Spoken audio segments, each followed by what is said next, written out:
Missouri's youth turkey season recently opened in Missouri, and I was blessed to be able to take my cousin Avery on a turkey hunt at the Proving Grounds too.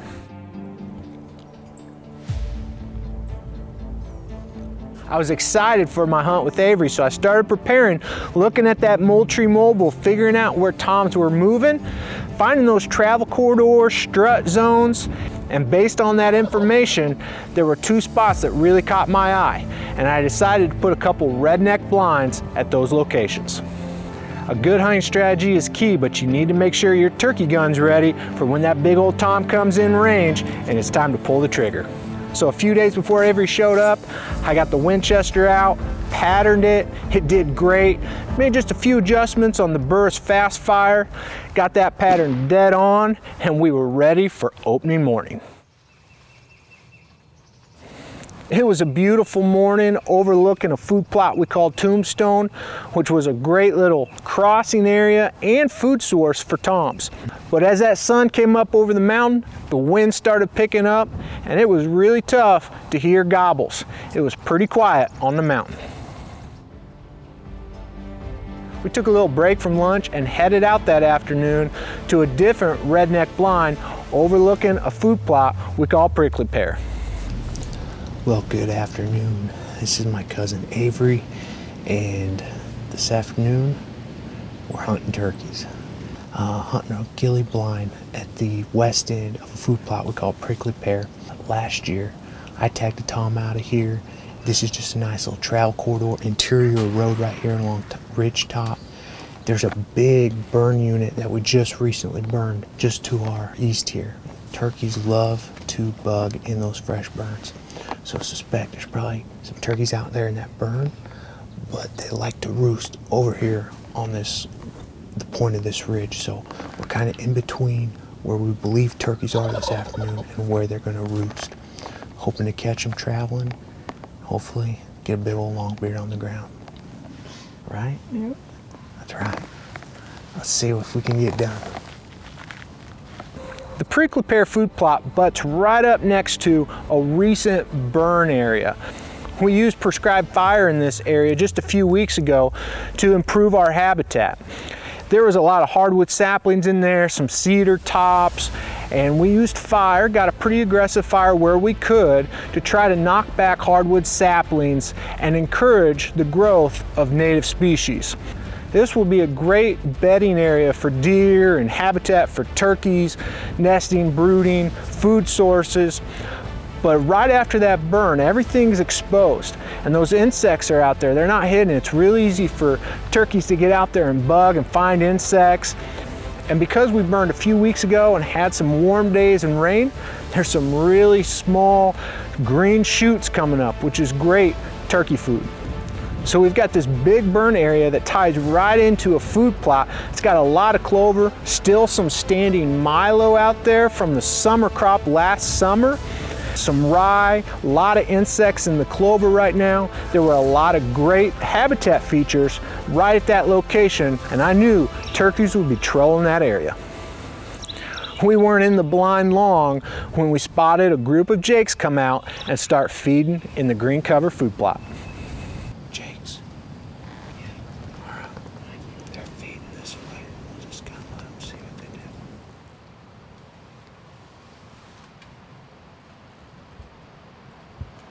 We had a fun time watching those jakes feed out in the plot. I'm sure bugging and eating clover. And every now and then, we'd see them grab some of that standing grain, that milo, from the past crop. That's a really good illustration of how that summer crop from last summer is still providing food for critters here in April. There's a nice set of hardwoods to our south and to the west. And with this big food source, I was suspecting toms were to the east and would feed back and feed real heavy in the food plot, pack that crop full of food before going to roost. So we had positioned ourselves between a food source and where we suspected toms were likely to roost. Sure enough, a little before 7, we heard scratching down in the hardwoods.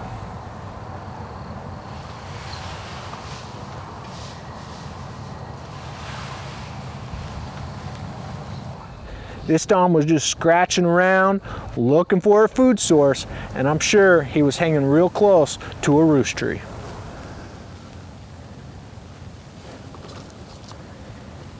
If you can see him, you can shoot him.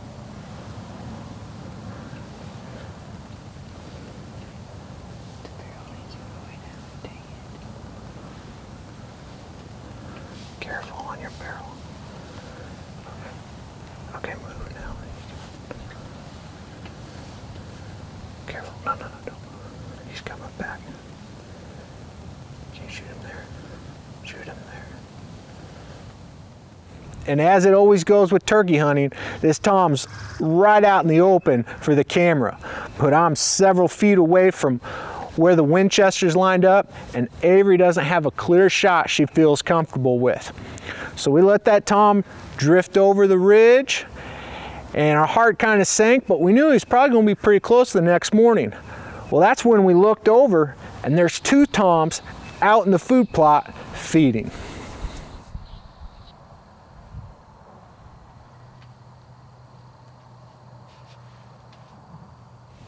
These toms were feeding hard, and as we watched them for the next 30-40 minutes, they drifted off and went in the timber right before dark.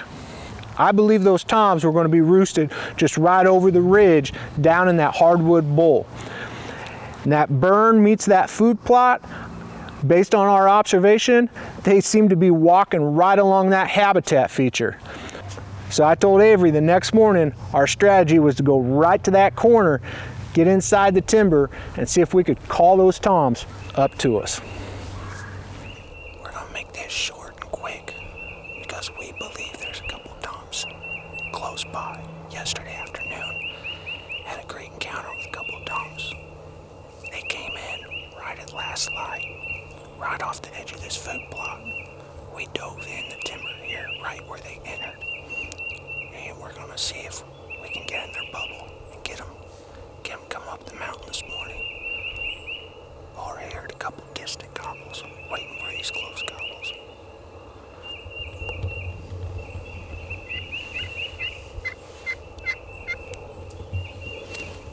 Once light broke, I gave a soft call on the slate and laid it down. I believed we were between the toms and where they wanted to go, and they knew a hen was right there. Sure enough, it wasn't long, and we heard a gobble. Avery spotted a hen right on the edge of the fire line going into the burn unit. And behind that hen was a big old strutter.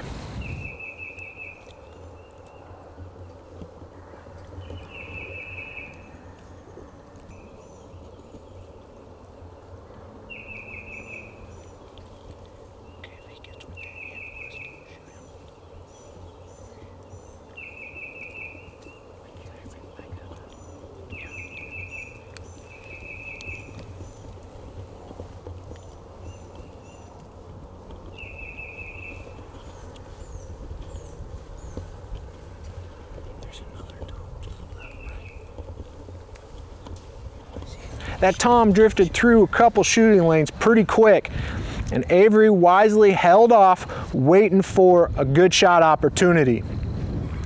He kind of got by us, but I heard drumming back over the hill, and I looked over, and there's two more toms coming our way.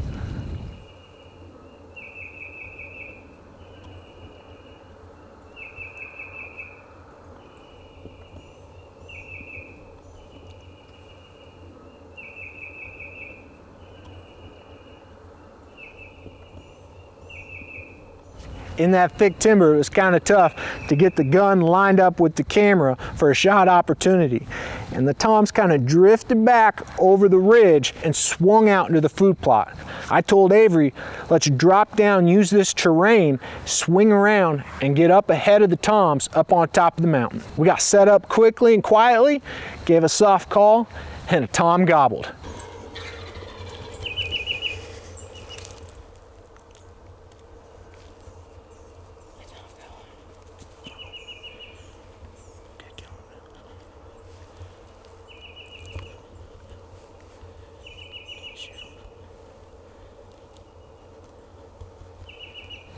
as it goes with mountain hunting, but dove off the side of the mountain using the terrain and kept that ridge line between us and them. And we had to let them drift by. They were obviously wanting to be up on top of the mountain, close to that burn area. So Avery and I hustled and went around and got on the point on the east side ahead of those toms. As it always seems with turkey hunting, things can shut down fast, and they got pretty quiet. And so Avery and I decided to slip around the edge of the food plot we call pops and head back, kind of try to get inside that bubble of those toms. So Avery and I put the wheels on, boogied back around, swung wide, and got the ridge between us and where I believe the toms were. And we used old fire line that we'd blown during that recent fire, where we could walk very quietly, not crunching on leaves, anything like that, sneak all the way up and try to get back in front of those toms. We got set up right on top of the ridge, we sat down, and we got ready. Now the wind was really starting to pick up, and it was howling on top of the mountain. So I pulled out a glass call to cut through the wind, gave a few yelps, set it on the ground, and we didn't have to wait long. After about 10 minutes, Avery whispered, "I see a turkey."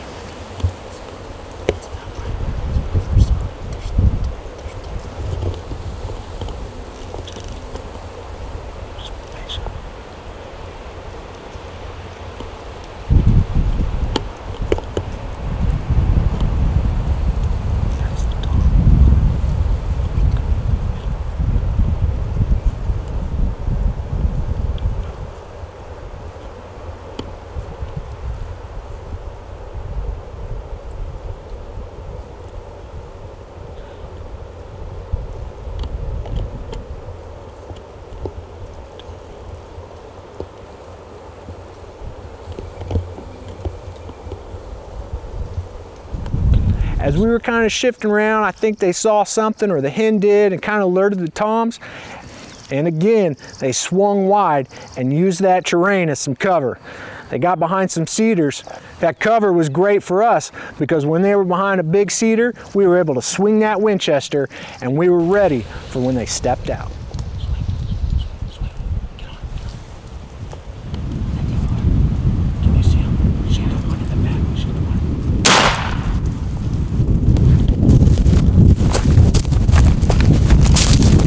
Things just got crazy really fast.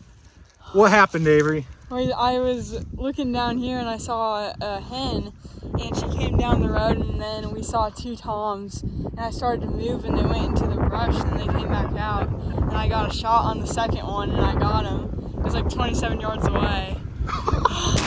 And it happened so fast. We've been hunting these two toms all day.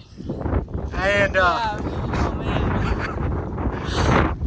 I hesitated so much. I'm so happy. You made a great shot. Good job, Avery. Thanks. And the footage, I'll tell you, the footage, it was real, folks, because it was tight. That hen was what, seven steps maybe from us? Yep. And Avery waited to let that hen get past her, and then those toms came by, and kind of when she swung, that hen kind of started, I could tell, kind of was going one way, and those toms swung wide, stepped back out, and it was pretty quick. And I saw the tom roll, and I took off after it. I wasn't letting that thing get away, so I hopped on it, and we got it down. Pick him up. Oh, Woo! holy cow. What do you think you'll weigh? I don't know. I mean, that's pretty good. Look at those spurs on your hand. Yeah. You see those spurs? Yeah. Oh yeah. Oh. Look at that.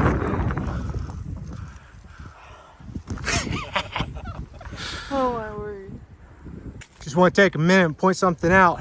This whole hunt was 2 days in the making. Actually, more than that. You know, weeks in the making, years in the making. I mean, we felled cedars here. This used to be covered, chock full of eastern red cedar. Felled all the cedars, waited 2 years, let them lay dry. Then we ran prescribed fire through here. Just a few weeks ago, we ran our second fire through here. So fresh burn, you can already tell, starting to green up, getting some wildflowers out here. Incredible, big, big recent burn area. Right over here, there's a hardwood bowl. And yesterday afternoon, Avery and I were set up at this food plot we call prickly pear. And these two toms that we saw this morning, they were feeding out there right at last light. And we just let them go, and we watched where they went in the timber. They went down and roosted in those hardwoods, and then sure enough, they wanted to come out during the day, bug, strut, feed, out here in this burn, back in a food plot over here. This is all part of our habitat and hunting strategy. Improving habitat, putting it together with the hunts, food plot, hardwoods, native habitat, using the terrain, coming in here, sneaking around the mountain. What a fun hunt this was. And looking back at all the habitat work we've done here, it's always fun and great to see the rewards of all this work. So native habitat, big old turkey on the ground right there. Time to fire up the old grill. Whether you're improving habitat or chasing turkeys, I hope you're able to get outside this week and enjoy creation. But no matter what, slow down, listen to the Creator and the purpose He has for your life. Thanks for watching Growing Deer.